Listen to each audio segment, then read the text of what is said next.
বিসমিল্লাহির রহমানির রহিম। আসসালামু আলাইকুম।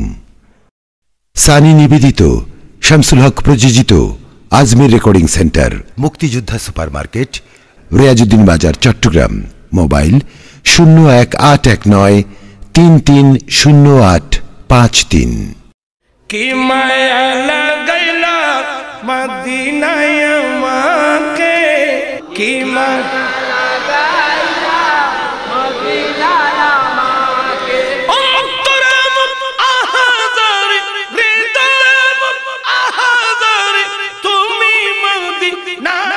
রাহমাতুল্লাহি ওয়া বারাকাতুহু। Alhamdulillahi Rabbil Alamin, Ar-Rahmanir Rahim, Fatiris Samawati wal Ardi,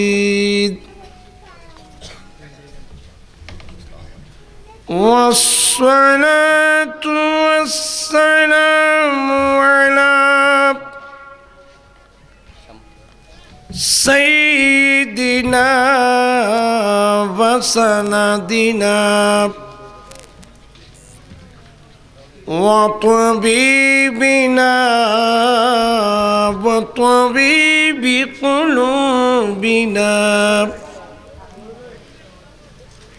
man arsalahu rahmatan lil alamin wa ala alihi wa sahbihi ajma'in. Amma فقد قال الله تعالى في شان حبيبه آمرا ومخبرا إن الله وملائكته يصلون على النبي يا أيها الذين آمنوا صلوا عليه وسلموا تسليما. اللهم صل على سيدنا مولانا محمد وعلى آله مولانا محمد يا رسول الله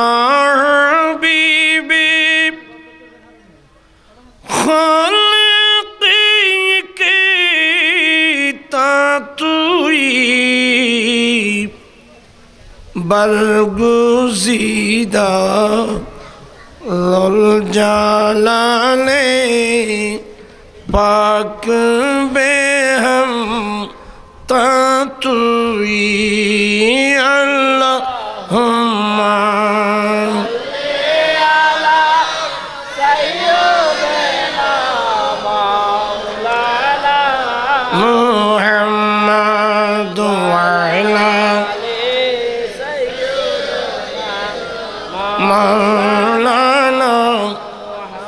सलातुम या रसूलल्लाह अलैकुम सलामुन या हबीबल्लाह अलैकुम सरे खुदरा फिदा साज़म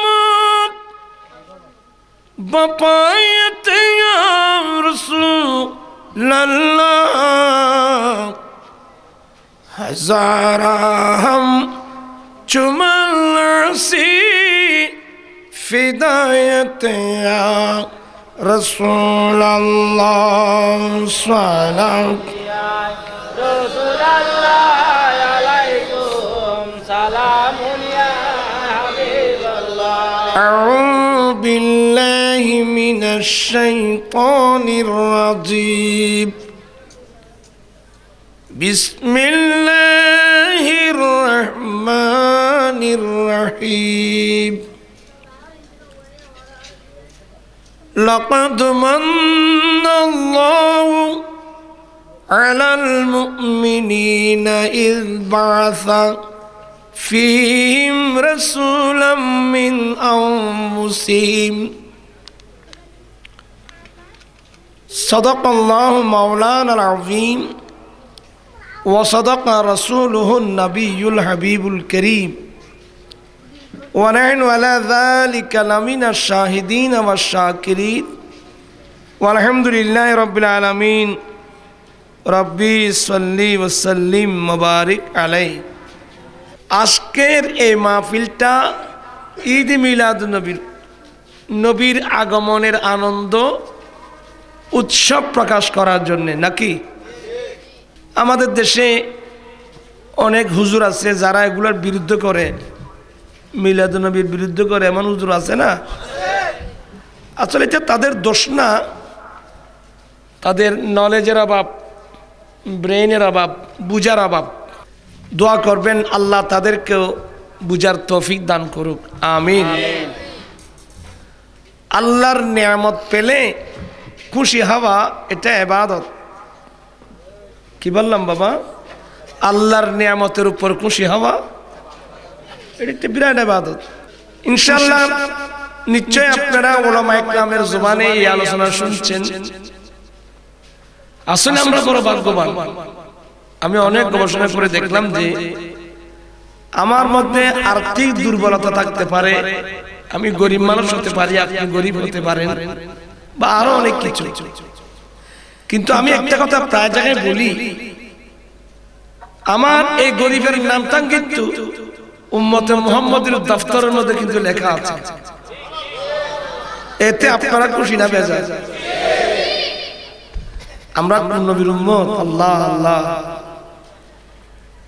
যে নবীর উম্মত হওয়ার জন্য আমরা তো সাধারণ পাবলিক বড় বড় আম্বিয়া ইকরাম রাসূলগণ আল্লাহর কাছে ফরিয়াদ করেছিলেন বিশেষ করে হযরত সাইয়েদনা ঈসা আলাইহিস সালাতু ওয়াস সালাম বড় বড় চারজন রাসূলের মধ্যে একজন না যাকে আল্লাহ একটা ইনজিল কিতাব দিয়েছেন এত বড় রাসূল হওয়ার পরেও উনি আল্লাহর কাছে ফরিয়াদ করলেন মালিক ও মাওলা তুমি আমাকে নবী বানিয়েছো রাসূল বানিয়েছো আসমানি কিতাব দিয়েছো এগুলো সব তোমার স্পেশাল দয়া আমি এগুলো তোমার কাছে কোনোদিন চাইনি কিন্তু মাওলা আমি আমার পক্ষ থেকে তোমার কাছে একটা নিয়ামত চাচ্ছি সেটা হলো তুমি দয়া করে আমাকে আখিরি জামানার নবীর উম্মত হিসেবে একটু কবুল করো আল্লাহু আকবার আর কি চান বাবা যে নবীর উম্মত হওয়ার জন্য এত বড় রাসূল আল্লাহর কাছে দোয়া করলেন সেই দোয়া কবুল আল্লাহ ঈসা আলাইহিস সালামকে 40 বছর বয়সে চতুর্থ আসমানে উঠায় নিয়েছেন এখন ঈসা আলাইহিস সালাম চতুর্থ আসমানে আছে কি আপনারা খুশি উনি আসবেন তো কিয়ামতের পূর্বে আসবে বুখারী নজুল ঈসা সাফাত দেখেন মুসলিম নজুল ঈসা সাফাত দেখেন আমার মুখে মুখে একটা হাদিস পড়বেন ঠান্ডা পড়তেছে একটু আপনি একটা আমার মুখে মুখে পড়লে এই সুযোগে আপনি যে নবীর হাদিস পড়ছেন এটা আপনার আমলনামার মধ্যে রেকর্ড হয়ে যাবে ক্বালা মনোযোগ সহকারে ক্বালা রাসূলুল্লাহ সাল্লাল্লাহু আলাইহি وسلم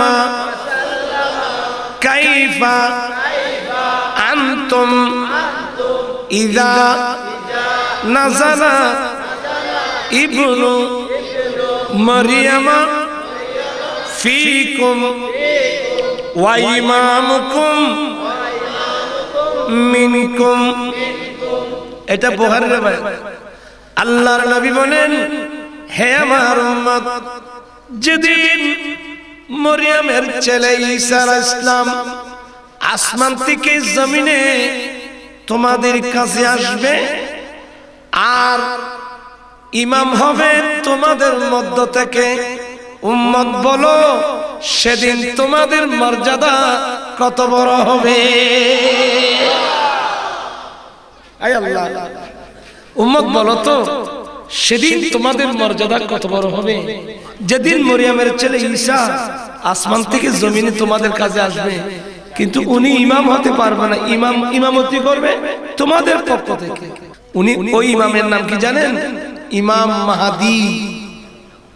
আর ঈসা আলাইহিস সালাম আসমান থেকে জমিনের মধ্যে আসবেন একটা মসজিদে, ওই মসজিদটা হলো সিরিয়ার রাজধানী দামেস্কের জামে মসজিদে ইমামতের মুসাল্লায় থাকবে ইমাম মাহদী। আর ঈসা আলাইহিস সালাম এই মুহূর্তে চতুর্থ আসমান থেকে জমিনে ওই মসজিদের প্রথম কাতারে তশরিফ আনবেন।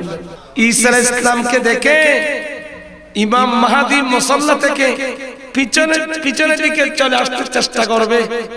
যেটাই বলুন না কেন, উনি আমার নবীর উম্মত হওয়ার জন্য আসছেন, উনি কত বড় একজন রাসূল, কিন্তু উম্মত হয়ে আসছেন। ঈসা আলাইহিস সালাম ইমাম মাহদীর পিছনে দুই কাঁধের মধ্যে হাত দিয়ে ধরে ফেলবে, না না আপনি পিছনে আসবেন না, আপনি নামাজ পড়াবেন, আমি আপনার উপরে ইক্তেদা করে নামাজ আদায় করব। আল্লাহু আকবার। আজি ঈদ মিলাদুন নবীর, কি খুশি আপনারা? আজি ঈদ মিলাদুন নবীর মাহফিল। একটু অভ্যাস করো তোমরা ছেলেরা, আজি ঈদ মিলাদ, দেখি তোমরা পড়ো, আজি ঈদ মিলাদুন নবীর মাহফিল চলতেছে, আনন্দ উল্লাসে সারা জগৎ ভরেছে, আনন্দ উল্লাসে সারা জগৎ ভরেছে, আজি ঈদ মিলাদ। আসলে আমি অনেক গবেষণা করে দেখলাম যে বাবা, আমার নবীর চেয়ে বড় নিয়ামত আমাদের জন্য আর নাই। নিয়ামতুল কুবরা আলাল আলামিন নবী মুহাম্মদ রাসূলুল্লাহ সাল্লাল্লাহু আলাইহি ওয়াসাল্লাম। চিৎকার দিয়ে বলুন না সুবহানাল্লাহ। পশু পাখি বৃক্ষলতা মানব উদ্যান আর নারাই রিসালাত বলে করতেছে উৎসব। কি বিশ্বাস আছে নাকি? পশু পাখি বৃক্ষলতা মানব উদ্যান আর নারাই রিসালাত বলে করতেছে উৎসব। সেই উৎসবে দুলনা দুলাই নূরের বাতাসে, সেই উৎসবে দুলনা দুলাই নূরের বাতাসে, আজি ঈদ মিলাদ, আজি ঈদ মিলাদ। আপনাদের মধ্যে কষ্ট হচ্ছে? আজি ঈদ মিলাদুন নবীর, আনন্দ উল্লাসে সারা জগৎ ভরেছে, আজি ঈদ মিলাদ। নূরের নবীর নূরি চরণ যেদিন পাইব বন, আর দুঃখ মুছিয়া লাভ করিল স্বর্গীয় জীবন। কি সত্যি বলছে? হাত উঠা সমর্থন করতে পারবেন?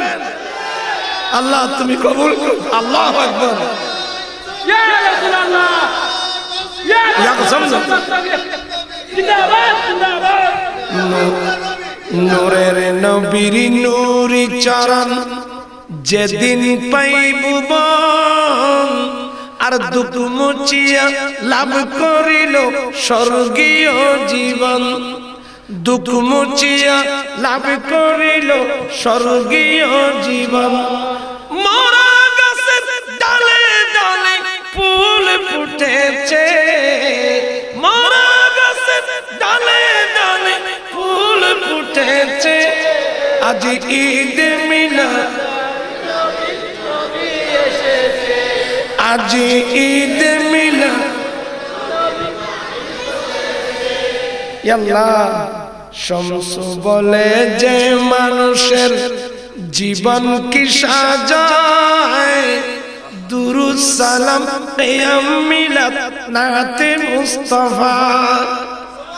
শমস বলে যে মানুষের জীবন কি সাজায়, দুরুদ সালাম কিয়াম মিলাদ নাতে মুস্তাফা, দুরুদ সালাম কিয়াম মিলাদ নাতে মুস্তাফা। সেই মানুষের বুকে আল্লাহ আরশ করেছে, সেই মানুষের বুকে আল্লাহ আরশ করেছে, আজ ঈদ মিলাদ, আজ ঈদ মিলাদ। আমার ভাইরা, নবী আসছেন শান্তি আসছে, নবী আসছেন মানবতা আসছে, নবী আসছেন ভাতৃত্ববোধ আসছে, নবী আসছেন স্নেহ আসছে, নবী আসছেন ভালোবাসা আসছে, আদালত আসছে, ন্যায় আসছে, জান্নাত আসছে। চিৎকার করে বলুন না সুবহানাল্লাহ। মামুনদের দৃষ্টি আকর্ষণ করব, আপনারা তো সবাই জানেন এমন পরিস্থিতি ছিল, নিজের জন্মদাতা বাবা কোন ঘরে যদি কোনো কন্যা সন্তান জন্ম লাভ করত, এই মেয়েকে লালন পালন করার ভয়ে কত বাবা মেয়েকে জীবন্ত মাটির নিচে দফন করে দিয়েছে। মক্কা শহরে ওই জায়গাতে এখনো আছে, হেরমের পাশে সৌদি সরকার ঘিরে রাখছে, এটা অভিশপ্ত জায়গা। আজকে দেখেন রিকশাওয়ালা, ঠেলাগাড়িওয়ালা, দিনমজুর, এমন গরিবের ঘরে 3 জন 4 জন 5 জন 6 জন 7 জন কন্যা সন্তান, বাবা কি মারতেছে? সিদ্ধান্ত নিয়েছে যে না, আল্লাহ যখন দিয়েছেন আমি এই মেয়েগুলোকে রিকশা টেনে পারি, ঠেলাগাড়ি টেনে পারি, দিনমজুরি কাজ করে পারি, যেভাবে হোক আমি আমার মেয়েকে লালন পালন করব। এই যে মেয়ের বাবার মধ্যে কষ্ট করে হলো মেয়েকে লালন পালন করার যে উদ্যোগ, মুহাব্বত, এটা কে আনছেন জানেন? নবী মুহাম্মদ রাসূলুল্লাহ সাল্লাল্লাহু আলাইহি ওয়াসাল্লাম। কিন্তু আজকালকার মেয়েরা কিন্তু আমার নবীর কথা, সেই নবীর অবদানের কথা ভুলে গেছে। নারী জাতির নাগরিক অধিকার, সামাজিক অধিকার, রাষ্ট্রীয় অধিকার কে প্রতিষ্ঠা করছেন? নবী মুহাম্মদুর রাসূলুল্লাহ। কিভাবে করছেন জানেন? মেয়েরা কি জানে? আমার মুখে মুখে হাদিস পড়ুন, বলুন কালা। এই যে হাদিস শরীফ পড়াচ্ছি, রেকর্ড হচ্ছে আপনারা বললাম, কালা রাসূলুল্লাহ সাল্লাল্লাহু আলাইহি ওয়াসাল্লাম মান আলা জারিয়াতাইনি ফাআহসানা হাত্তা তাবলুগা ফাজাআহু ইয়াউমাল কিয়ামাতি হাকাযা ওয়া দাম্মা আসাবিহু। এভাবে ছিল নবী, এমনি এমনি এনে লাগিয়ে দিলেন। আপনার তো শুধু এমনি ধরে আছে, এভাবে লাগিয়ে দেন। এই আমি হাত নামান, আমি তর্জমা করছি। আমার নবী বলেন, আল্লাহ যাকে দুটো কন্যা সন্তান দিয়েছেন, মনোযোগ, আল্লাহ যাকে দুটো কন্যা সন্তান দান করলেন, আর কন্যা সন্তান পেয়ে যে বাবা চেহারা মলিন করলো না, খুশ আনন্দ চিত্তে মেয়েগুলোকে গ্রহণ করলো এবং সিদ্ধান্ত নেয় যেভাবে হোক এই দুটো মেয়েকে প্রাপ্ত বয়স্ক হওয়া পর্যন্ত প্রিয় নবীর সুন্নত মোতাবেক এই মেয়েগুলোকে লালন পালন করার বোঝা আমি বাবা মাথায় নিলাম। আমার রাসূল শুভ সংবাদ দিয়েছেন, কিয়ামতের মাঠে ওই মেয়ের বাবা আমি নবীর সঙ্গে এইভাবে উঠবে।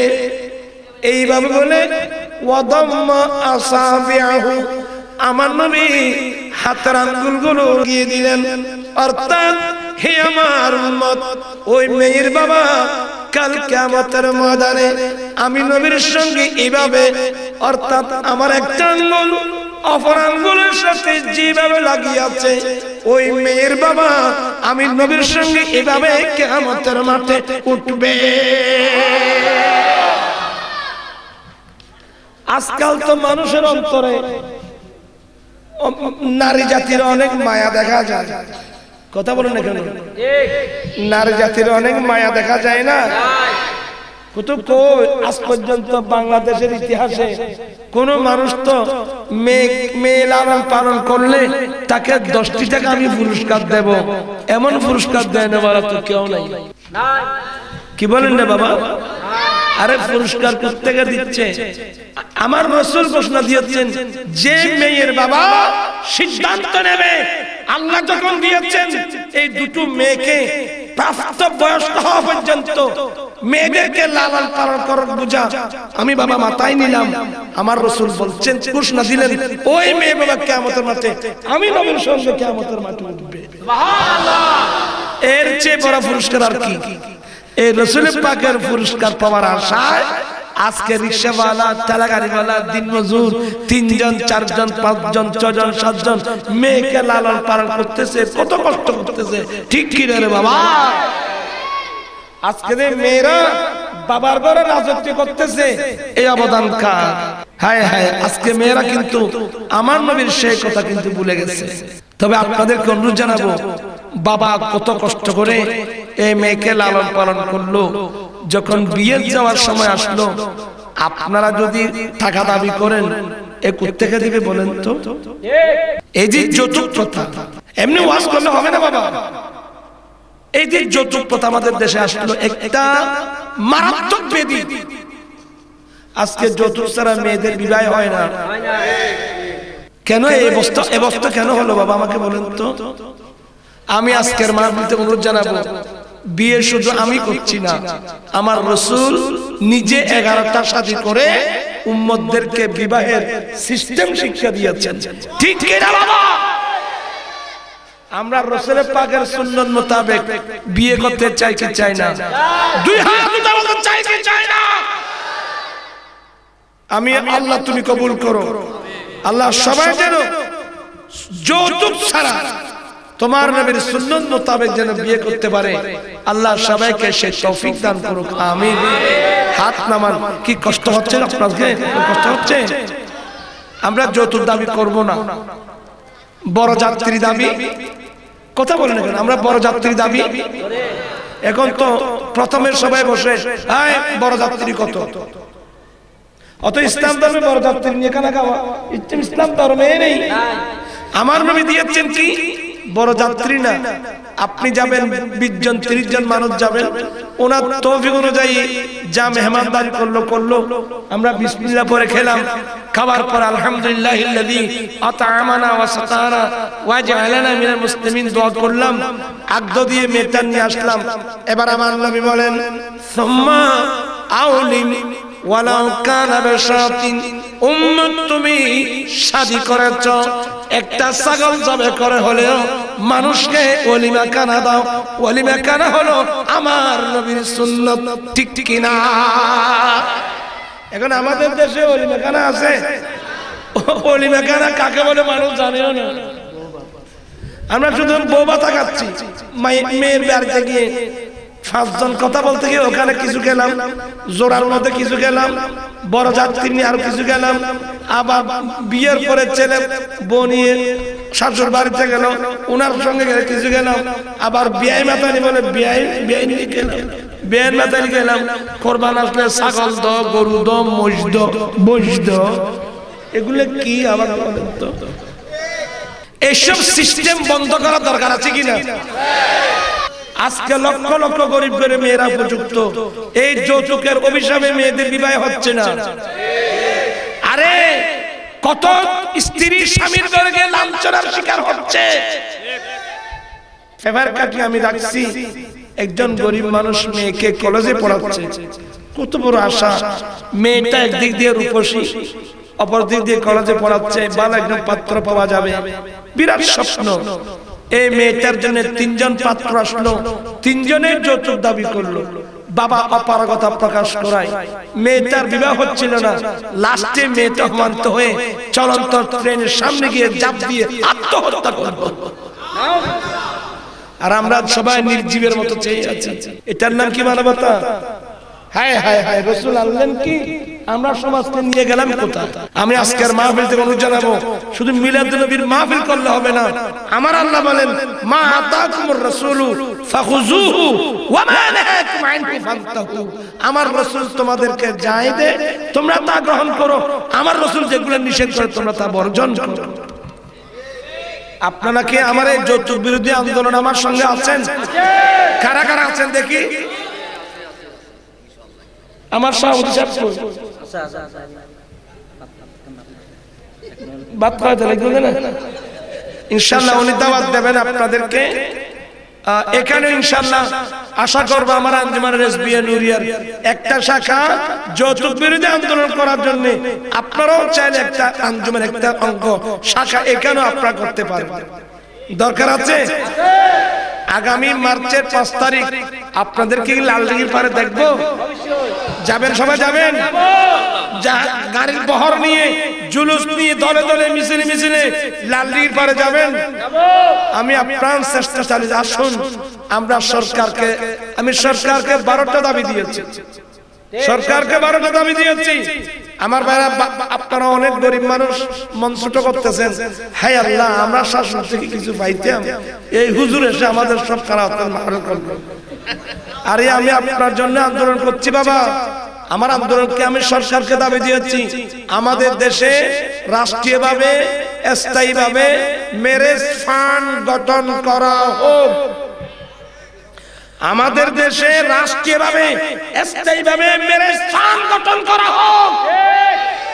সেই ম্যারেজ ফান্ড থেকে ওই গরিব ছেলেকে 5 বছর মেয়াদের জন্য বিনা সুদে 1 লক্ষ টাকার একটা ঋণ দেওয়ার ব্যবস্থা করা হোক। টুডে টুমরো, একদিন না একদিন মনে রাখবেন, বাংলাদেশের পার্লামেন্টে এই প্রস্তাব পাস করতে হবে ইনশাআল্লাহ। আর এটা যদি পাস হয়, একজন গরিব ছেলে বিয়ের পূর্বে সরকারি ম্যারেজ ফান্ড থেকে 5 বছরের মেয়াদের জন্য সুদ ছাড়া 1 লাখ টাকা ঋণ পায়, সে যৌতুক ছাড়া নির্বিঘ্নে বিয়ে করতে পারবে। যেহেতু 5 বছর মেয়াদি, যেহেতু সুদ ছাড়া, সেহেতু 5 বছরের মধ্যে 1 লক্ষ টাকা ঋণ পরিশোধ করা তার জন্য সহজ হবে। এইভাবে 1 বছরের মধ্যে গোটা দেশ থেকে যৌতুক কি হয়ে যাবে, বন্ধ হয়ে যাবে ইনশাআল্লাহ। এই দাবিগুলো এখানে এখানে বললে হবে না, লালদিঘির পারে যেতে হবে, প্রয়োজনে ঢাকা ফলতন মাঠে যেতে হবে। আমার কথা হলো, লক্ষাধিক মানুষ যদি জামায়াত করতে পারি, আমরা এক যুগের সরকারকে দাবি দেব, যৌতুক বিরোধী আইনের প্রয়োগ চাই, যৌতুক মুক্ত সমাজ চাই, যৌতুক বন্ধ করতে হবে, বড় যাত্রীর খাবার বন্ধ করো, অন্য প্রথা চালু করো, ম্যারেজ ফান্ড গঠন করো, নবীর সুন্নাত কায়েম করো। আপনারা সবাই আন্দোলনকে সমর্থন করেন তো? আল্লাহ তুমি কবুল করো। আচ্ছা, আমি একটু দেখতে চাই, যৌতুক ছাড়া কে কে বিয়ে করতে পারবো? হুজুর, আমি ইনশাআল্লাহ আমার নবীর সুন্নাত মোতাবেক করব। হ্যাঁ, আছে আছে, মাশাআল্লাহ, লোক তো অনেক আছে। নারায়ে তাকবীর, নারায়ে রিসালাত, নারায়ে গাউসিয়া। আপনারা জেনে খুশি হবেন, এখানে না, আমি দুবাই সিটিতে বক্তব্য রাখলাম, মস্কট সিটিতে বক্তব্য রাখলাম, কাতারে বক্তব্য রাখলাম। অনেক ভাই, হাজার হাজার ছেলে হাত উঠায় ওয়াদা দিয়েছে, হুজুর আমরা ওয়াদা দিচ্ছি আমরা আপনার আন্দোলনের একজন সৈনিক। আমরা নিজেরাই যৌতুক বিয়ে করব। তার পাশাপাশি আরো কিছু কথা আছে বাবা। সেটা কি? আজকাল বিয়ে বাড়িতে গেলে দেখা যায় প্যাকেজ নাটক, ব্যান্ড শো, এখন নতুন একটা ডিজে। আমি বললাম কি যে? বলো হুজুর ডিজে। আপনারা হাসতেছেন। আমার নবী এই ইসলামের বাগানকে কিভাবে সাজালো, নবীজির কষ্টের কথা কি এত ভুলে গেলেন আপনারা? আমি ওদিন বললাম, এই তো গতকালকের ছেলেরা বলল, এক সাগর রক্তের বিনিময়ে বাংলার স্বাধীনতা আনলো যারা, আমরা তোমাদের ভুলবো না, আমরা তোমাদের ভুলবো না। ভুলার কথাও না, কিন্তু বন্ধুরা আর কিছু বলছেন কিনা মনে আছে? অনেক শহীদের রক্তের বিনিময়ে গোটা বিশ্বের স্বাধীনতা আনলো যারা, আমরা তোমাদের ভুলবো না, আমরা তোমাদের। অনেক শহীদের রক্তের বিনিময়ে বাবা গোটা বিশ্বের স্বাধীনতা আনলো যারা। আমি বুঝাই দেব, আমরা তোমাদের ভুলবো না, আমরা তোমাদের ভুলবো না। ইসলাম গোটা পৃথিবীকে স্বাধীন করেছে, ইসলাম আমার রাসূল স্বাধীন করেছেন, ঠিক কিনা ভাইরা? হুজুর এগুলো তো বুঝতেছি না। হ্যাঁ বুঝবেন, বুঝবেন না কেন? আমি একটা কথা তুলে ধরি, রাত তো বেশি হচ্ছে আপনাদের, ইনশাআল্লাহ আমার আজকে দিয়ে দিচ্ছি, আপনাদের অসুবিধা হচ্ছে না? না মাশাআল্লাহ, আমার জন্য না, আমার জন্য। তুমি ভুল বলছো, এটা রাসূলের জন্য করতেছো, আমি কে? আমরা তো আল্লাহর মাহবুবের জন্য। একটি নজর যদি পেয়ে যায় জীবন সার্থক হয়ে যায়। নবী ছাড়া কোনো উপায় নাই, নবী ছাড়া নাই সাহারা, জান দুনিয়া ওয়ালা, নবী ছাড়া নাই জান দুনিয়া ওয়ালা, নবী মোদের নয়ন মনি, নবী গলার মালা, নবী ছাড়া। নবী ছাড়া কোন উপায় আছে? কেউ জান্নাতে যেতে পারবেন? হেফাজত ইসলামের আমির সাহেব চলে যেতে পারবেন না? আরে যেখানে আমার রাসূল বলছেন ওয়া আদামু ওয়া মান দুনাহু তাহাতা লিবাই, কাল কিয়ামতের কঠিন দিনে আদম আলাইহিস সালাম থেকে আরম্ভ করে ঈসা নবী পর্যন্ত আমি নবীর পতাকার নিচে আশ্রয় নেওয়া ছাড়া বিকল্প কোনো পথ নাই। নবী ছাড়া বিকল্প কোনো পথ নাই। আরে আমার আলা হযরত কি বলছেন জানেন? এগুলো তো বললে কান্না আসবে। আপনারা পড়তে পারবেন? পারবেন না? পারবেন, ইচ্ছা করলে পারবেন। এখন তো বাংলাদেশের মানুষ বাংলা ফিল্ম চায় না, সবাই হিন্দি ফিল্ম। হিন্দি ফিল্ম না, স্টার জলসা, স্টার প্লাস, স্টার মাইনাস, জি বাংলা, এখন নাকি কিরণ মেলা। সবাই তো হাসতেছেন না, সবাই তো হাসতেছেন, তো বুঝতেছেন না তো? বাবা বলো তো, এই যে তোমার দুই চোখ, আমার এই দুই চোখ, যে চক্ষু দিয়ে আমি গুলো দেখতেছি, এই দুই চোখ কে দিয়েছে বাবা? মনে আছে? নাই মনে? ওই রাস্তার পাশে দাঁড়িয়ে যখন বলবে একজন অন্ধ ব্যক্তি, আমি অন্ধ কুফালে মন্দ, আপনাদেরকে জানাই আমার মতন ফোরা কুফাল এই সংসারে নাই। আমার ভাইরা, আপনি যদি তার মতো অন্ধ হয়ে আসতেন, দুই চোখের জ্যোতি হারিয়ে ফেলতেন, তখন আল্লাহর নিয়ামতের কথা মনে পড়তো। আপনি যে এই যে ফিল্মগুলো দেখতেছেন, আল্লাহকে চোখগুলো ফিল্ম দেখার জন্য বানিয়েছে। খোদাই না করুন আপনি ফিল্ম দেখতেছেন, মুহূর্তের মধ্যে দুই চোখের আলো অফ করে দিলেন, তখন কি দেখবেন আপনি? হায় হায় হায় হায়, আল্লাহর নিয়ামত। বন্ধুরা আমার, এই যে আপনারা মাথায় টুপি দিয়েছেন, কোম্পানি এই টুপিটা বানিয়েছেন কোথায় দেওয়ার জন্য? মাথায়। জোতা, কথা বলে, কথা বুঝে না বুঝে, জোতা পায়ে দেওয়ার জন্য।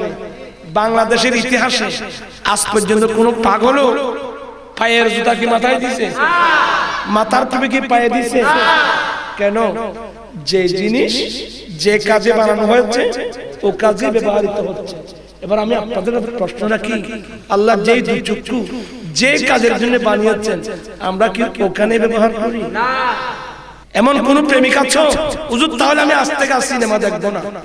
এমন কোন নবীর প্রেমিক আছো আমার সাথে ওয়াদা করে আমি আজ থেকে দেখবো না? আছো? হাত তুলে বলতে হবে নারায়ে তাকবীর, নারায়ে রিসালাত, নারায়ে গাউসিয়াত। আল্লাহ আমাদের ছেলেদের ওয়াদা তুমি কবুল করো।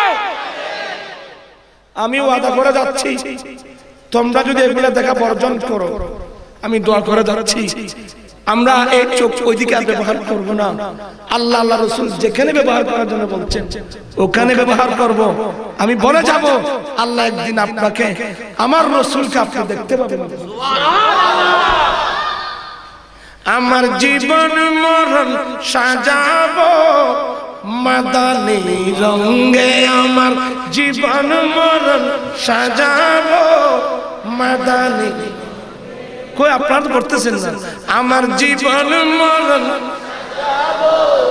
মাদানী রঙে, আমার জীবন মরণ সাজাবো মাদানী।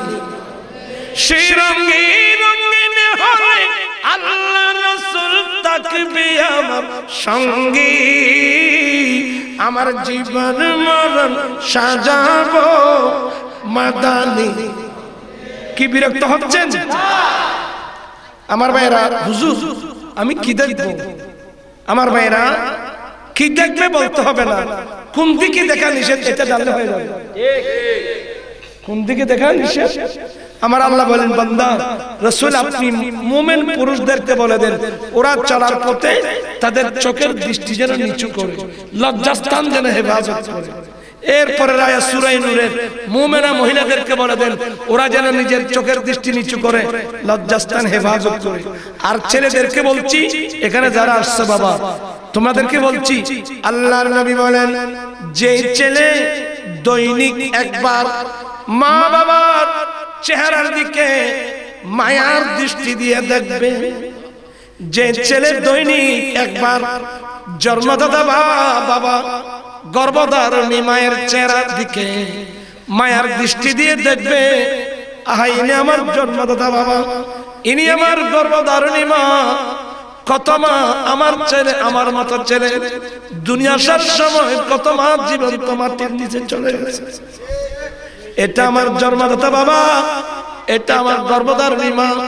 এই কথা বলে মায়ার দৃষ্টি দিয়ে মা বাবার চেহারার দিকে একবার যদি দেখে, আমার নবী বলেন যে উম্মত আল্লাহ তোমাকে কবুলকৃত 1000 সওয়াব দান করবেন। আরে কবুলকৃত হজ, কবুলকৃত হজের সওয়াব কত? পড়ুন আমার মুখে মুখে, ক্বালা রাসূলুল্লাহ সাল্লাল্লাহু আলাইহি وسلم الحج المبرور ليس له جزاء إلا الجنة। আমার নবী বলেন যেই ব্যক্তির হজ আল্লাহর দরবারে কবুল হয়েছে তার হজের বিনিময় জান্নাত ছাড়া আর কিছুই নাই। সুবহানাল্লাহ। আপনারা তোমরা যে ছেলেরা আছো, আমার নবী বলছেন ডেলি একবার মোহাব্বতের মা বাবার চেহারার দিকে মায়ার দৃষ্টি দিয়ে একবার দেখবা, এটার উপর আল্লাহ কবুল করে 1000 সওয়াব দান করবেন। একজন সাহাবা প্রশ্ন করলেন, নবী গো কেউ যদি 100 বার দেখে, কেউ যদি 100 বার দেখে? আমার নবী বলেন আল্লাহু আকবার, আল্লাহ মহান, বিদায় যে ছেলে দৈনিক 100 বার মায়ার দৃষ্টি দিয়ে মাতা পিতার চেহারার দিকে দেখবে, আমার আল্লাহ কবুলকৃত 100 হজের সওয়াব দান করবেন। সুবহানাল্লাহ। আপনি কোথায় কোথায় চোখের দৃষ্টি ব্যবহার করলে আপনি সওয়াব পাবেন, এগুলো কোরআন হাদিসের মধ্যে আল্লাহ রাসূল নির্ধারণ করে দিয়েছেন। ঠিক কিনা রে বাবা? আমার নবী বলেন, ও এই আমার উম্মত, তোমরা ছেলেদের জান্নাত তোমাদের মা বাবার পায়ের নিচে, তোমাদের, এটা তাবরানী শরীফের হাদিস, মা বাবার পায়ের নিচে তোমার ছেলেদের জান্নাত। অপর হাদিসের মধ্যে আমার নবী বলেন, রিদার রাব্বি রিদাল ওয়ালিদাইন, আল্লাহর সন্তুষ্টি কমপ্লিট মা বাবার সন্তুষ্টির উপর নির্ভর করবে। সুবহানাল্লাহ। আরেকটা কথা, কোনদিন কোনা চোখে লাল চোখ করে মা বাবার চেহারা দিকে দেখবে না, ঠিক আছে? কোনদিন লাল চোখ করে কোনা চোখ করে মা বাবার চেহারা দিকে দেখবে না। আরেকটা মনে রাখবেন, মা বাবার প্রথম ডাক যদি তুমি ডাকটা শুনতে পাও, প্রথম ডাকে উত্তর দেওয়া ওয়াজিব। প্রথম ডাকে উত্তর দেওয়া ওয়াজিব। এগুলো শিক্ষা দিয়েছেন নবী মুহাম্মদ রাসূলুল্লাহ। আরে রাসূল মানবতা, ভালোবাসা, স্নেহ, ভাতৃত্ব সব তো আমার রাসূলই নিয়ে আসছেন বাবা। ঠিক কিনা রে বাবা? আমার ভাইরা, আমরা মিলাদুন নবীর জন্য, অতএব আমি আপনাদেরকে অনুরোধ জানাবো, বিয়ে উপলক্ষে প্যাকেজ নাটক, ব্যান্ড শো, ডিজে, কি এগুলো দিবেন? হুজুর সাংঘাতিক ব্যাপার, কোন ব্যাপার না। নবীকে ভালোবাসলে নবীর নির্দেশ মানা সহজ হবে। আমি অনেক জায়গায়, প্রায় জায়গায় বলে থাকি, বর্তমান বাংলাদেশে একদল ছেলে আছে, এরা নাকি রোনাল্ডোর ভক্ত। কার ভক্ত? ওই রোনাল্ডো কোথায় কি করছে আল্লাহ জানে, তার মাথাটা মুড়াই ফেলছে, গোটা মাথা মুড়াই ফেলছে, এখানে একটা অংশ রাখছে। আর একদল ছেলে তার ভক্ত হয়ে নাফিতের দোকানে দেয়, নাফিত আমার মাথাটা মুড়াই দিবি, এখানে একটা অংশ রাখবি। কেন? মানে আমি যে রোনাল্ডোর ভক্ত প্রমাণ করতে হবে না। আচ্ছা তোমরা বলো বাবা, রোনাল্ডোকে ভালোবাসলে লাভ না ক্ষতি? কি ক্ষতি? এক নম্বর, সে রোনাল্ডো তো খ্রিস্টান, এটা আল্লাহ রাসূলের শত্রু, আমার নবীর শত্রু। আপনি শত্রুকে ভালোবাসলেন? আস্তাগফিরুল্লাহ, লা হাওলা ওয়ালা কুওয়াতা ইল্লা বিল্লাহ। দ্বিতীয় নম্বর, রোনাল্ডো সে যদি ঈমান না আনে অবশ্যই জাহান্নামে যাবে। তো ওই একে যে জাহান্নামে দেবে, তুমি তাকে ভালোবাসার কারণে তোমাকেও তার সঙ্গে। আরেক দল ছেলে দেখলাম এদিন মাথার চুলগুলো লাসা নাকি জেলি দিয়ে এভাবে ওই এজাকুরানো আছে না, এজাকুরা কিরে এগুলো কি হলো? বলো হুজুর এরা নাকি নেইমারের ভক্ত। তোমরা হাসতেছো, কেউ রোনাল্ডোর ভক্ত, কেউ নেইমারের ভক্ত, কেউ মাসি মাসি মাসি মাসি, কেউ মাসির ভক্ত, কেউ মশার ভক্ত, কেউ কেউ খা খা, কেউ গা গা। সবগুলো থেকে তওবা করুন। এখন অনেক মুসলমানের ঘরে ছাদের উপর ব্রাজিলের পতাকা, আর্জেন্টিনার পতাকা। ব্রাজিল ওরা কে? আর্জেন্টিনা ওরা কে? ওরা ইহুদি নাসারার পতাকা তোমার ঘরের উপর কিয়ামতের মাঠে নবীর সামনে মুখ দেখাতে পারবে? তুমি যদি নবীর প্রেমিক হও, তোমার ঘরের ছাদের উপর মদিনা শরীফের পতাকা থাকা দরকার। ব্রাজিলের পতাকা তোমার ঘরে কেন? আর্জেন্টিনার পতাকা তোমার ঘরে কেন? আমি ছেলেরা আমাকে মায়া করে, মহব্বত করে, গালি দিলে বলে হুজুর গালি দিলে আমাদের ভালো লাগে। আনোয়ার এক মাহফিলে বলছে, তোমরা কে কে ব্রাজিলের পতাকা কিনছো আমাকে বলতে হবে। যে ঘরের গার্ডিয়ান ঠিক নাই, ওই ঘরের ছেলেদের ভবিষ্যৎ বাবা অন্ধকার। আমাদের পারিবারিক গার্ডিয়ানও ঠিক নেই, আমাদের রাষ্ট্রীয় গার্ডিয়ানও ঠিক নেই। এই ছেলেরা সিরাতাল মুস্তাকিম পাবে কোথায়? এমন এমন ছেলে এখানে আসো, আমি খোদার কসম করে বলবো, রাসূল গার্ডিয়ানের মতো গার্ডিয়ান যদি গাইড পাও, দেখবে যে অনেক ছেলে আল্লাহর ওলি হয়ে যাবে। অনেক ছেলে আল্লাহর ওলি হয়ে যাবে। আমি অনেক জায়গায় বলে থাকি, বাবা তোমার হাতে এগুলো কি? মোরগ কিভাবে পালন করবে? মুরগির ফার্ম এখানে আছে না? মুরগির ফার্ম, গরুর ফার্ম, মৎস্য চাষ, চিংড়ি প্রজেক্ট, কোনটা কিভাবে করবেন প্রত্যেকটা জিনিসের একটা ক্যাটালগ গাইডবুক আছে না? আরে ভাই আপনি যদি একটা ইয়েতে লোক পাঠান, যে ওষুধের দোকানে ফার্মেসি আছে না, যে বলবো আমাকে একটা চর্মরোগের মলম দিতে, মলম একটা দিল, প্যাকেট যখন খুলবেন মলমের পাশাপাশি একটা কাগজ বেরিয়ে আসবে, ওই কাগজটা কি? এটার নাম সেবন বিধি। আপনি আপনার ইচ্ছে মোতাবেক মলম ব্যবহার করলে হবে না, ওষুধ প্রস্তুতকারক কিংবা ডাক্তারের প্রেসক্রিপশন অনুযায়ী আপনাকে মলম ব্যবহার করতে হবে। আমি অনেক গবেষণা করে দেখলাম যে বাবা, গরুর ফার্মের ক্যাটালগ গাইডবুক, মুরগির ফার্ম, মাছের শ্বাস, ধানের শ্বাস, প্রত্যেকটা কিছুর গাইডবুক ক্যাটালগ আমাদের ছেলেদের, ছেলে মেয়েদের হাতে হাতে আছে। কিন্তু বন্ধু, তোমার গাইডবুক কই? আল্লাহকে আমাদেরকে বানিয়ে গরু ছাগলের মতো ছেড়ে দিয়েছে না কোনো গাইডবুক দিয়েছে? আমাদেরকে গরু ছাগলের মতো ছেড়ে দিয়েছে না গাইডবুক দিয়েছে? গাইডবুক কি? বিসমিল্লাহির রহমানির রহিম, قد جاءكم من الله نور وكتاب مبين। আল্লাহ বলেন বান্দা, নিশ্চয় আল্লাহর পক্ষ থেকে তোমাদের কাছে একটা নূর এসেছে আর একটা সুস্পষ্ট কিতাব। নূর মানে রাসূল, কিতাব মানে কোরআন। কি মানে বান্দা, আমি তোমাদের জন্য দুটো গাইডবুক পাঠিয়েছি, একটা থিওরিক্যাল, একটা প্র্যাকটিক্যাল। থিওরিক্যাল গাইডবুক 30 পারা কোরআন, তার প্র্যাকটিক্যাল নবী মুহাম্মদুর রাসূলুল্লাহ সাল্লাল্লাহু আলাইহি ওয়াসাল্লাম। চিৎকার করে বলুন ঠিক কি না রে ভাই আমার?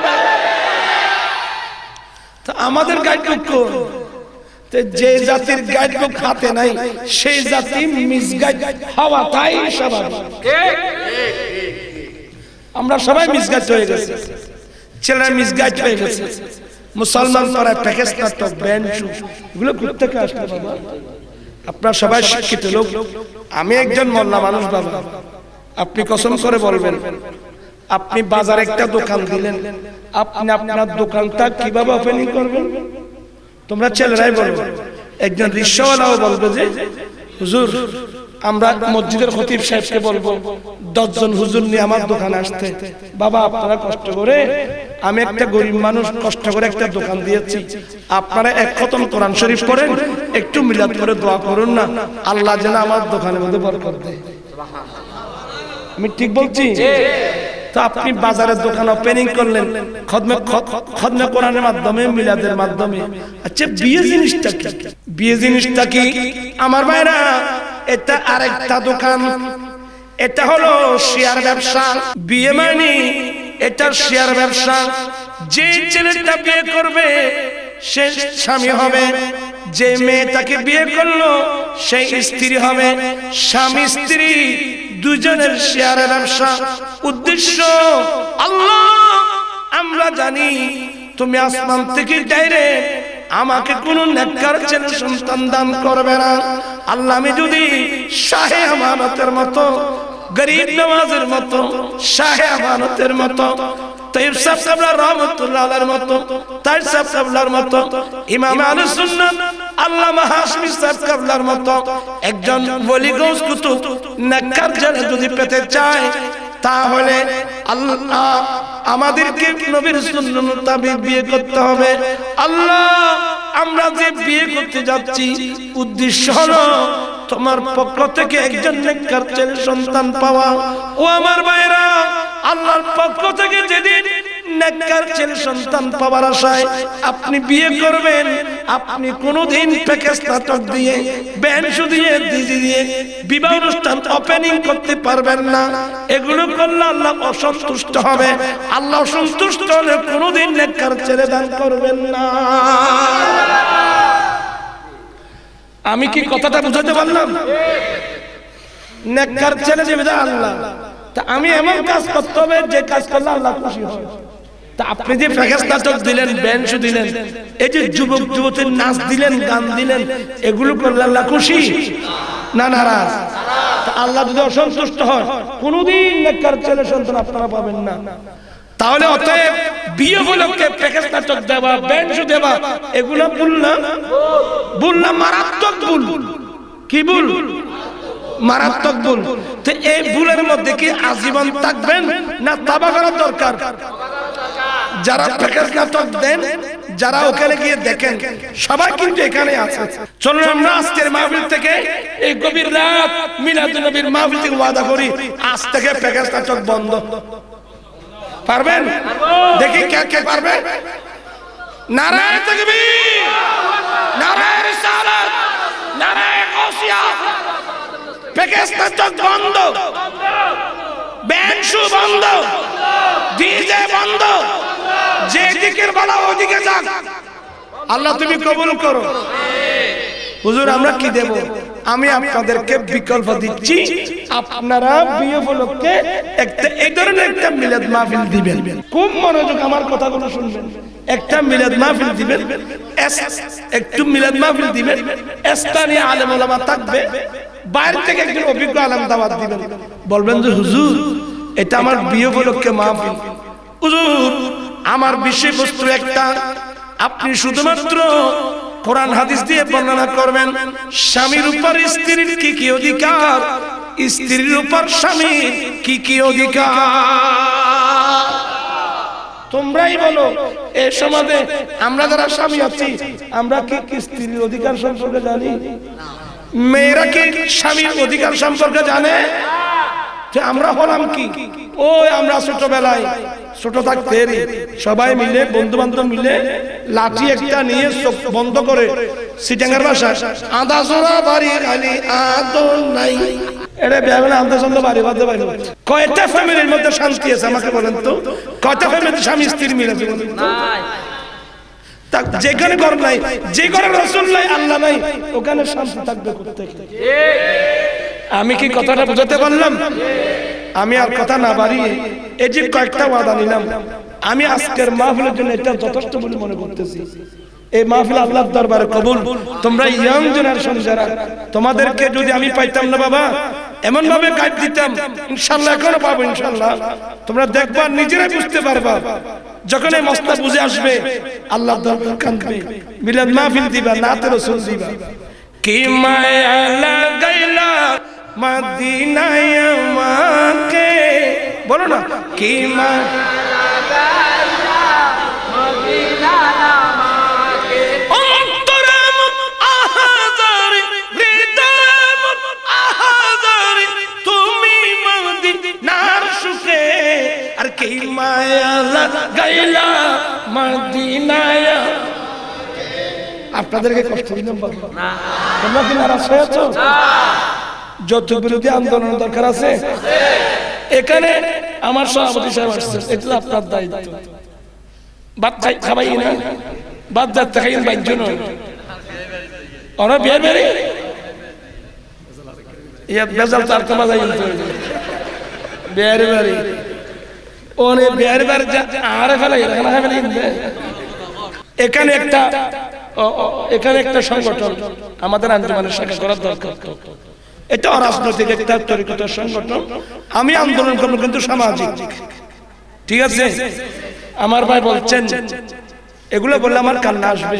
আমি মেয়র নির্বাচন এই সিটি চট্টগ্রাম সিটিতে করছিলাম, তো আপনাদের কথা পাই নাই। হ্যাঁ, সিটি কর্পোরেশন থেকে মেয়র নির্বাচন করেছি বাবা। এখানে আমি রোডে রোডে হাঁটছি, তা আপনারা তো হুজুর মানুষ দ্বারা দিব না, এগুলো না। আল্লাহ হেদায়েত নসিব করুক। আগামীতে ভুল আর করবেন না। সুন্নিয়তের আমি তো বলতে বলতে অনেকের শত্রু হয়ে গেলাম, আমি আল্লাহ রাসূলের কাজ করে যাচ্ছি। আর ছেলেরা আমাকে একটা গিয়া দিছে, এই যে মাযহাব নিয়ে কথাবার্তা। আচ্ছা, 1400 বছর পরে আছে মাযহাব নিয়ে প্রশ্ন আসলো কেন? এত বছর যাবত সবাই মাযহাব মেনে আসছে, তো কত বল না কেন আসছে? এত বছর পরে এসে এই মাযহাব নিয়ে প্রশ্ন আসলো কেন? তো 1400 বছর পর্যন্ত যারা মাযহাব মেনে আসছে এরা সবাই ভুলের মধ্যে আছেন। এই জাকির নায়েক একজন শুদ্ধের মধ্যে আছে না? পাগল করতে গিয়ে সে আলেম নাকি? সে একজন দাঁতের ডাক্তার, দন্ত চিকিৎসক, দাঁতের ডাক্তার। আপনার দাঁতের সুলসুল উঠলে উনার কাছে যান। এখন সে আলেম হয়ে গেছে, বিরাট আলেম, আগা গোড়া ভুল। আগাগোড়া ভুল। আপনাদেরকে কোথায় অ্যাক্সিডেন্ট করেছে জানেন? এ মৌলবী গলায় টাই ভরে। আমাকে অনেক ভাই বলে, হুজুর এত বড় আলেম, কোরআন শরীফের ফাতা সহ পৃষ্ঠা সহ ভলিউম সহ আয়াত নম্বর সহ বলে দেয়, এত বড় আলেম। আমি তো বলে বাবা এখানে ফার্মেসি আছে না? বলে আছে তো। ফার্মেসির মধ্যে ওষুধের যত আইটেম সবগুলো ফার্মেসি ওরা মুখস্থ। তো আপনি কি চিকিৎসা ফার্মেসি ওরা থেকে করবেন না ডাক্তার থেকে? তো এখন আপনারা এমন বেকু ডাক্তার বাদ দিয়ে ফার্মেসি ওরা থেকে চিকিৎসা নিচ্ছেন। কথা বুঝেন না মনে হয়? ও ফিস দেওয়া লাগে না। আমি আপনাদেরকে কয়েকটা পয়েন্ট বুঝাই দিলে তো মেমোরিতে বুঝে আসবে, এমনি আসবে না। আমরা যারা পুরুষ আছি আমরা হাত বাঁধি কোথায়? জাকের কোথায় বাঁধে? বুকের উপর। এভাবে বাঁধে, এভাবে বাঁধতে, এটার উপর আমার কোনো আপত্তি নেই। আমাদের নাভির নিচে বাঁধি। ইমাম আজম বলছেন আপনি এটার বিরুদ্ধে বললেন কেন? তো আপনাদেরকে বুঝিয়েছেন হ্যাঁ নাভির নিচে হাত বাঁধা এটা হানিফি মাযহাব। হানিফি মাযহাব মোতাবেক নাভির নিচে হাত বাঁধতে হবে। ও তো তখন ওরা কি প্রশ্ন করে জানেন? এই ভাই মাযহাব বড় না হাদিস বড়? কি পয়েন্ট দিয়ে মানুষকে ছুটাচ্ছে দেখেন, মাযহাব বড় না হাদিস বড়? সাধারণ পাবলিক হাদিস বড় হবে না? হে বুকের উপর হাত বাঁধা এটা আমি হাদিস পেয়েছি, আসো তোমরা হাদিস বাঁধো।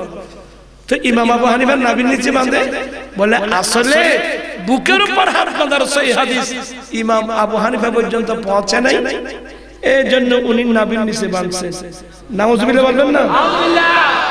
এই যে কথাটা বললো যে বুকের উপর হাত বাঁধার হাদিসটা ইমাম আবু হানিফা পর্যন্ত পৌঁছে নাই, এটা একটা মিথ্যা হবার না? কেন? একটা প্রশ্ন দ্বারা বলে জাকির নায়েক সাহেব আপনি যে বললেন বুকের উপর হাত বাঁধার সেই হাদিসটা আবু হানিফা পর্যন্ত পৌঁছে নাই, তাহলে আমরা একটা প্রশ্ন করতে পারি যদি না পৌঁছে থাকে উনি আবু হানিফা মহিলাদেরকে বুকের উপর হাত বাঁধার হাদিস দিলেন করতে? একটা প্রশ্ন হলো সে দ্বারা বলতো। তাহলে বোঝা গেল নাভির নিচে হাত বাঁধার হাদিস ইমাম আবু হানিফার সামনে ছিল, বুকের উপর হাত বাঁধার হাদিস এটা ইমাম আবু হানিফা। নাভির নিচে হাত বাঁধা এটা ব্যক্তিগত মতবাদ না। আমি এটার উপর সহিহ 33টা হাদিস দিতে পারবো। কয়টা হাদিস? 33টা নাভির নিচে হাত বাঁধার উপর। তোমরা মনে করছো যে এটা ইমাম আবু হানিফার ব্যক্তিগত মতবাদ? নাউজুবিল্লাহ মিন যালিক। আমার ভাইরা, আমার কাছে একজন প্রশ্ন করলো হুজুর মাযহাব বড় না হাদিস বড়? আমি বললাম তোমার প্রশ্নটাই ভুল, বোকার মতো প্রশ্ন করলে।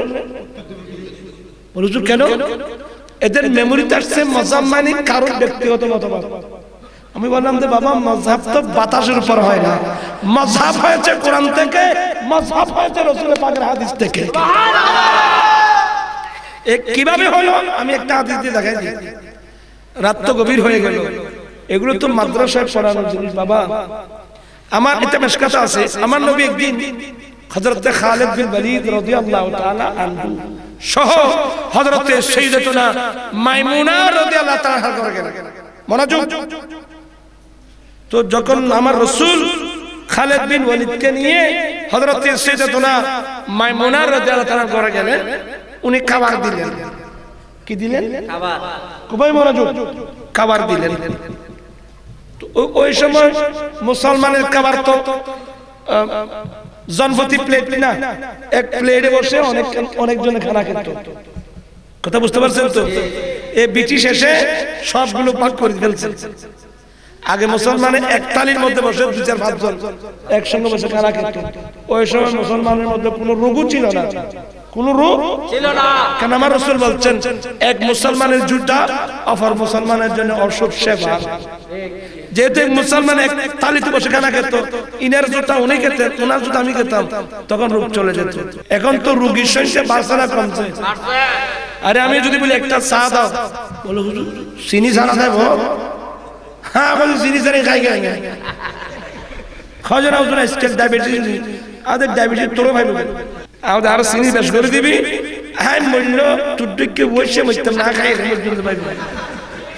গুরু গুরু ফল তো হত দেখতে বেড়াম বেড়াম নই কি আয় হইলে বেড়াম হইতো, আয় জিয়াঙ্গ বেড়াম হইতো, আজিয়াতুন Coca Cola Pepsi Mirinda 7 up Sprite আর কোলা ফারাম দি ফেলা ইন একবার নরে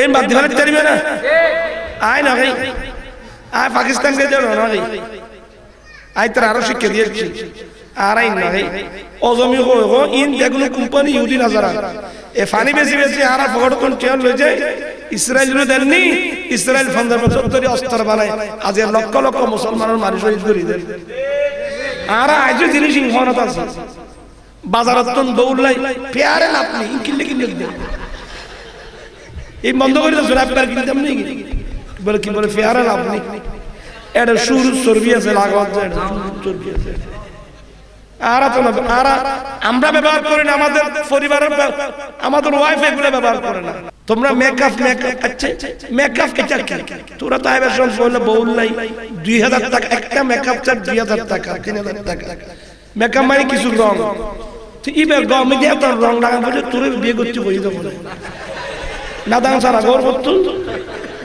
ইবের গতাটা রং মাহন বলে বিয়ে করতে কই দেব আইন বলে তোরা কষ্ট দেবে বাবা আর রং লাগাইও যায় না ঘন্টা 2 ঘন্টা তাইলি শরীর দেখতে কামিবু রং দেখতে মুছিবু উমন্য পুরি বাদাবে তো গদি পুরি বাদাবে উমন্য পুরি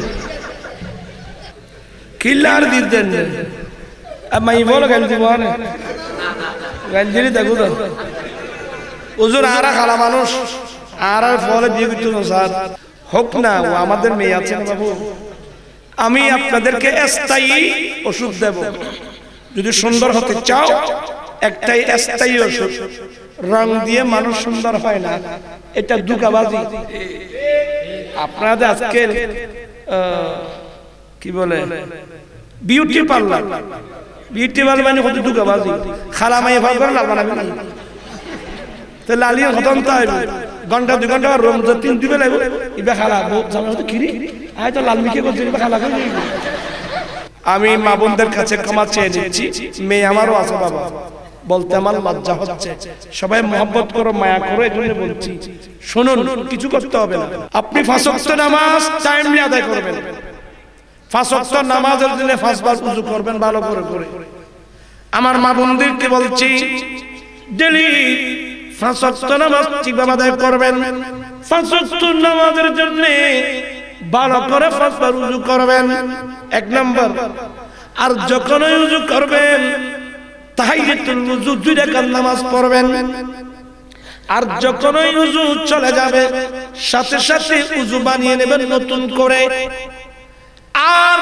রাত যখন গভীর হয় একটা তাহাজ্জুদের নামাজ আছে তাহাজ্জুদের সময় উঠে ওযু বানিয়ে তাহাজ্জুদের নামাজ পড়বেন আর প্রত্যেক চাঁদে রমজান শরীফ ছাড়া বাকি 11 মাসে প্রত্যেকটা চাঁদে 13, 14, 15 তিনটি রোজা রাখবেন এগুলোকে আইয়ামে বীদের রোজা বলা হয় আপনি টাইমলি ওযু ভালো করে ওযু করবেন নামাজ পড়বেন প্রত্যেক চাঁদে 13, 14, 15 তিনটি রোজা রাখবেন আইয়ামে বীদের রোজা এইভাবে যদি চলবেন আমি আল্লাহর কসম করে বলবো আপনি যত কাল মানুষ হন আপনার চেহারার মধ্যে নূরানিয়াত আসবে লাবণ্যতা এসে যাবে উচ্চ স্বরে বলুন সুবহানাল্লাহ প্যারে লাভলি দি মানুষ সুন্দর হয় না ইন কুরি কুরি বাস্তা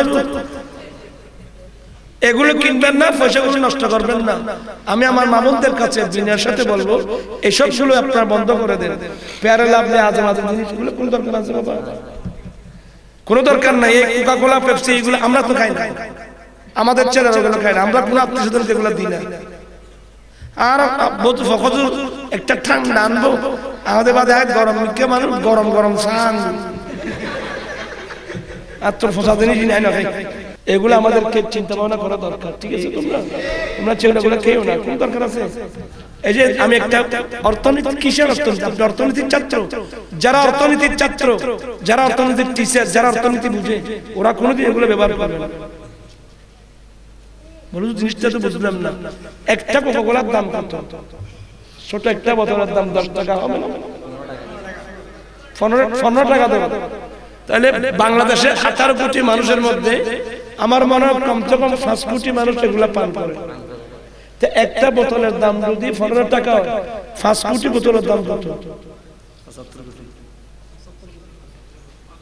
আজকে একটা বাজেটের জন্য আমরা একটা ব্রিজ করতে পারি না, আর ব্রিজের হাজার হাজার ব্রিজের টাকাগুলো আমরা অপচয় করে ফেলতেছি এই পানির মধ্যে। এই যে বিড়ি পাত, এখানে অনেকের পকেটে বিড়ি আছে, আসলে বড় আছে তো। এই যে বিড়ি খান আপনি, বিড়ি পান, ধূমপান স্বাস্থ্যের জন্য কি আশ্চর্য মানুষ আমরা, কোন ধরনের মানুষ। ওখানে লেখা আছে ধূমপান স্বাস্থ্যের জন্য ক্ষতিকর, এরপর আমরা ধূমপান করি। একটা বিড়ি প্যাকেটের দাম কত? 20 টাকা। আর ওই যে গুল্লিপ সিগারেট, গুল্লিপ, রথম্যান, বেনচন, 5 স্টার, এগুলো অনেক বেশি। দেখেন একটা বিড়ি প্যাকেটের দাম যদি 15 টাকা হয় বা 10 টাকা হয়, আমার মনে হয় 10 কোটি মানুষ, আরো বেশি। অনেক জায়গা তো মাইবো লাগায় বলে, মাইবো লাগায়।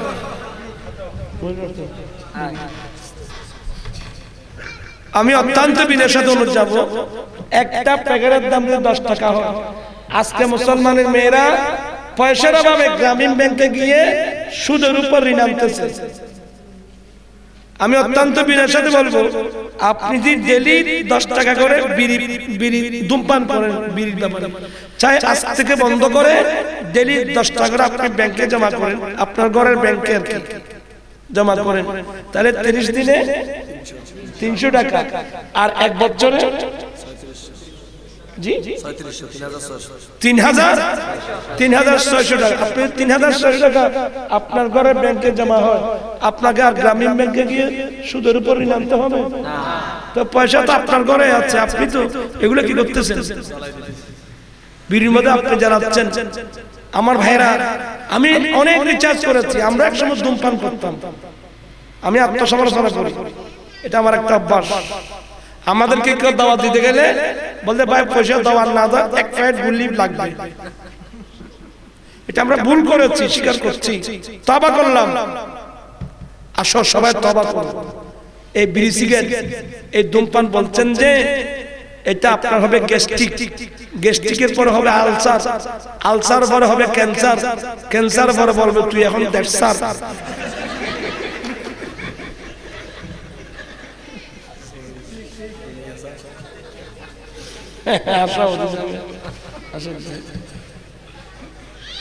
আমাদের বিগত সরকার আমলে এক মন্ত্রী আইন করেছিল, হ্যাঁ প্রকাশ্যে ধূমপান করলে 50 টাকা জরিমানা।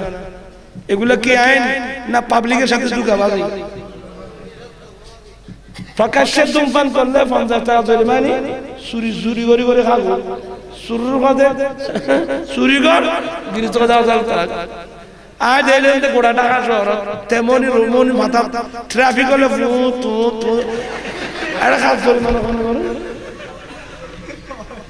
এতিন যার গয়না করি একত্র টাবাকু কুম্বনি বন্ধ করে দিয়ে যাবে।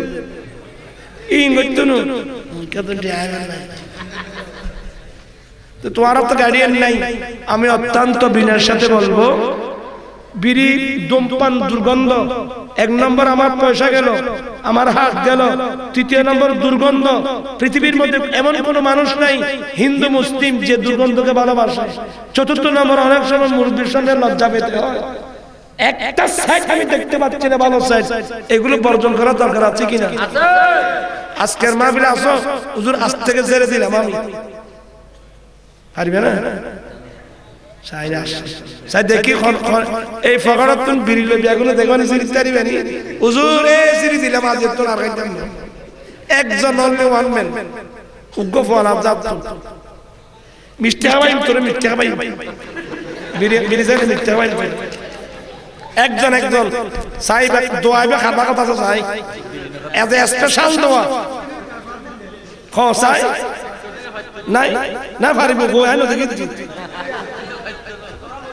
সাই কাইয়ু তুই কাইয়ু এ ভাই ভাই নারায়ে তাকবীর কেন না ভাই মায়া বানায় ভাই মামা দিকে এই বে লাভ দাও তো বাদ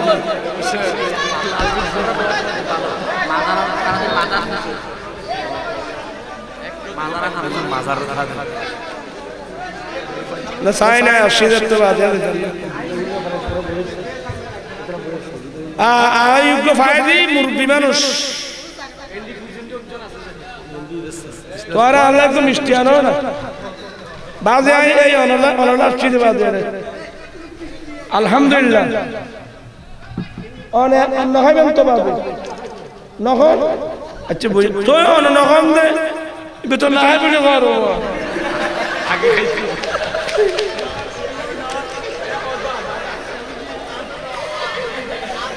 খাই যাইল কত বাজে খাই যাইল কত বাজে নাই না না সাইন দোয়ায় আদেন দোয়া গজম তো বাদ দিয়া দিয়ে আর কে নাই আরে যাই হোক আপনাদেরকে আমার জান নসিহত এভাবে আমি হাজার হাজার মানুষকে এই বিড়ি সিগারেট এগুলো অনেক সারছে মাওলানা মকবুল আহমদ ওয়াজিদি সাহেব আমার প্রথম মাহফিলে এইভাবে বলতে পকেট থেকে প্যাকেট বের করে ছিঁড়ে ফেলছে ওদিন যখন বললাম দাদা আমার ডায়েরির মধ্যে লেখা আছে তারিখ সহ সন সহ উনি লিখে রাখছেন এভাবে হাজার হাজার মানুষ এখন বিড়ি সিগারেট এখন ছেড়ে দিয়েছে ওরা আমাকে পেলে জড়াই ধরে অনেকে কেঁদে দেয় হুজুর এই কাম কিভাবে করলেন আপনি আমার এক নম্বর পয়সা বাঁচলো দ্বিতীয় নম্বর আমার হাত বেঁচে গেল এক সপ্তাহে বুঝতে পারবেন আপনার হাত কি হচ্ছে আপনার বিড়ি সিগারেট এগুলো বন্ধ করে পয়সাগুলো জমা করুন দেখবেন যে আপনাকে আর গ্রামীণ ব্যাংকে যাওয়া বিভিন্ন কোনো দরকার নেই আল্লাহ পাক সবাইকে এগুলো বোঝার তৌফিক দান করুক আমার মতলব দাঁড়িয়ে রাখা সাধারণভাবে দাঁড়িয়ে রাখা ওয়াজিব এক মোট টাকা সুন্নতে মুআক্কাদা আমাদের হানাফি মাযহাব মোতাবেক কয় মোট এক মোটের বাইরে গেলে আপনি কেটে ফেলতে পারবেন আমাদের কত রাখতে হবে প্রশ্ন দরকার নাই আমাদেরকে দেখতে আমরা কত রাখছি আবার সাই উত্তরার দিকে নাই পর্যন্ত রায় বেজে যাবে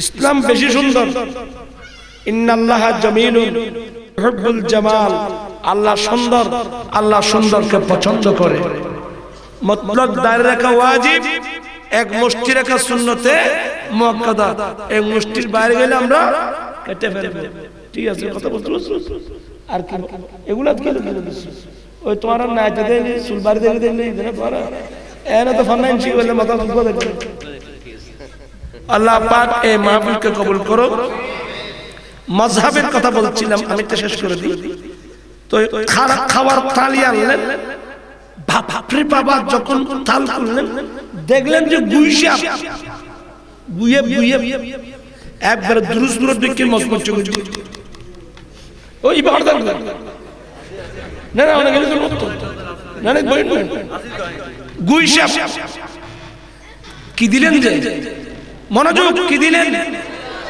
গুইশা আমার নবী খাবার থালির মধ্যে যখন কিরবা তোমার কথা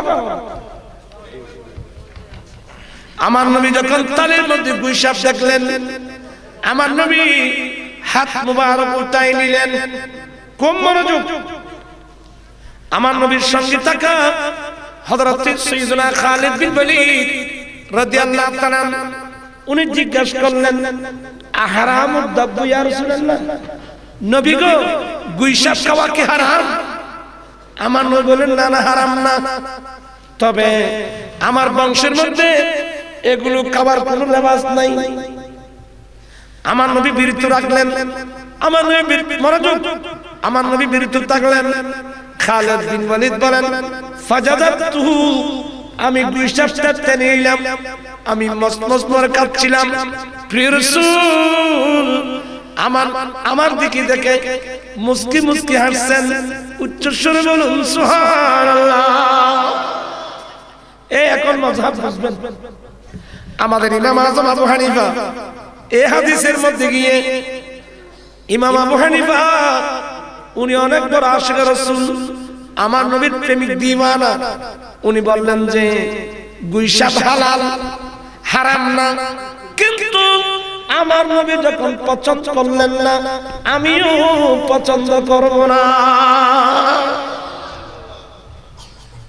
কথা বুঝাতে পারলাম আমার নবী যখন পছন্দ করে নাই আমিও পছন্দ করব না এই জন্য এটা ইমাম আবু হানিফার অভিমত। আর শাফি মাযহাবের মানুষ এরা বলতেছেন নবী তো হারাম না বলে বলছেন, হারাম নয়, এই জন্য তারা ওইদিকে গেছে। আর ইমাম আযম আবু হানিফা রাহমাতুল্লাহ আলাইহি বলছেন যে না, আমার রাসূল যখন পছন্দ করেন নাই আমরাও পছন্দ করব না। বুঝাচ্ছে কথাটা, জিনিসটা বুঝাচ্ছে। ইনশাআল্লাহ আরেক সময় আসলে এটার উপর আমি অনেক লম্বা আলোচনা করব। এই যে রাফা দাইন, এটা প্রথম ইসলামের মধ্যে ছিল, এটা প্রথম ইসলামে। এই জন্য আলেম যারা হবে এরা প্রথম ইসলামে অনেক জিনিস নিষিদ্ধ ছিল, পরবর্তীতে এটা উগ্র হয়েছে। ওরা কিতে লাগে ধরো, ওরা বলে কিতে লাগে। ইসলামে অনেক জিনিস কি ছিল, নিষিদ্ধ ছিল, পরবর্তীতে এটা কি হয়েছে। এই তো ওরা এই যে রাফা দাইন, এভাবে রাফা দাইন প্রথম ইসলামের মধ্যে ছিল। যেমন রাফা দাইন এটা কি জন্য করতে জানেন? যারা মূর্তি পূজা করত, পুতুল পূজা করত, নতুন নতুন মুসলমান হওয়ার পরে অনেকেই ওই বগলের নিচে কি রাখতো, বগলের নিচে পুতুল রাখতো। তো এই জন্য আমার রাসূল যখন বুঝতে পারলেন যে বগলের নিচে কি রাখছে, পুতুল রাখছে, এই জন্য আমার রাসূল বলছেন রাফা দাইন করতে। এভাবে করলে পুতুল থাকলে পড়ে যাবে। কথা বুঝতেছেন না আপনারা?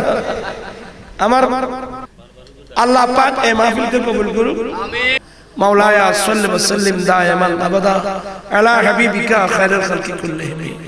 রব্বানা যালামনা আনফুসানা ওয়া ইল্লাম তাগফির লানা ওয়া তারহামনা লানাকুনান্না মিনাল খাসিরিন। মাওলা আজকের মাহফিল আল কিনাম আলামিন ফাউন্ডেশনের উদ্যোগে এলাকাবাসীর সার্বিক সহযোগিতায় আজকের আয়োজিত মাহফিলকে কবুল করো। লাইটিং, প্যান্ডেল, স্টেজ, তবরকাতের ব্যবস্থা কবুল করো। আল্লাহ, অনেক নারী পুরুষ এই কনকনে শীতের মধ্যে বসে বসে অন্তর খুলে কোরআন হাদিস শুনছেন। মাওলা, প্রত্যেকের হাজির উপস্থিতি কবুল করো। আমাদের অতীত জীবনের গুনাহগুলো মাফ করে দাও। আল্লাহ, আমরা তওবা করছি, আমাদের তওবা কবুল করো। রব্বুল আলামিন আমাদেরকে মাযহাবে ইমাম আবু হানিফা রাহমাতুল্লাহ মাযহাবের উপর যেন আমরা অটল থাকতে পারি। অর্থাৎ মাযহাব বলতে কোনো ব্যক্তিগত মতবাদ না, এটা সত্যিকার কোরআন সুন্নাহর বাস্তব রূপ। আল্লাহ, এটার উপর যেন আমরা অটল থাকতে পারি। আল্লাহ, তুমি সবাইকে সে তৌফিক দান করো। রব্বুল আলামিন আমাদের মধ্যে যারা রোগে আক্রান্ত সেবা দাও, কর্জদার থাকলে মুক্ত করো, বেকার থাকলে কাদের সন্তান দাও, লাউলাদি থাকলে নেকড়া আওলাদ দান করো, চাকরির প্রমোশন দাও, ব্যবসায়ী থাকলে উন্নতি দাও, প্রবাসী থাকলে হেফাজত করো, বিদেশ যেতে চুক্তি যাওয়ার ব্যবস্থা করে দাও।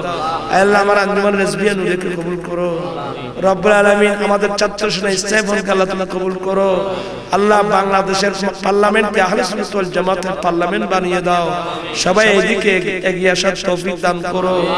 রব্বুল আলামিন আগামী মার্চের 5 তারিখ ঐতিহাসিক লাকড়ির পারে আমার আঞ্জুমান রেজবিয়ার উদ্যোগে যৌথ বিরোধী মহাসমাবেশ তাফসীর কোরআন মাহফিল দান্না বাইরে কামিয়াবি দাও। রব্বুল আলামিন এখন থেকে আমার আজিজ ওয়াজ করবেন, সবাই ধৈর্য সহকারে বসে যেন ওয়াজ শুনতে পারে সে তৌফিক দান করো। মা বোনদেরকে পর্দানশীল বানিয়ে দাও, সবাইকে পঞ্চগানার নামাজি বানিয়ে দাও। হারাম থেকে আল্লাহ বেঁচে থাকার তৌফিক দান করো। জীবনে একটিবার হলো সোনার মদিনার মুসাফির করো। আল্লাহ, অনেক নারী পুরুষ অসুস্থ, আল্লাহ সেবা দান করো। অনেক নারী পুরুষ অসুস্থ, আল্লাহ সেবা দান করো। আল্লাহ, অনেক গরিব করে মেয়েরা প্রযুক্ত যৌতুকের কারণে মেয়েদের বিয়ে হচ্ছে না, আল্লাহ তুমি বিয়ের ব্যবস্থা করে দাও। অনেক মেয়ের স্বামীর ঘরে লাঞ্ছনার শিকার হচ্ছে, আল্লাহ হেফাজত করো। আল্লাহ, দুনিয়া থেকে যাওয়ার সময় মাহবুব নবীর চেহারা দেখে দেখে কলমা পড়ে যাওয়ার তৌফিক দান করো। বিহাক্কি লা ইলাহা ইল্লাল্লাহ মুহাম্মাদুর রাসূলুল্লাহ।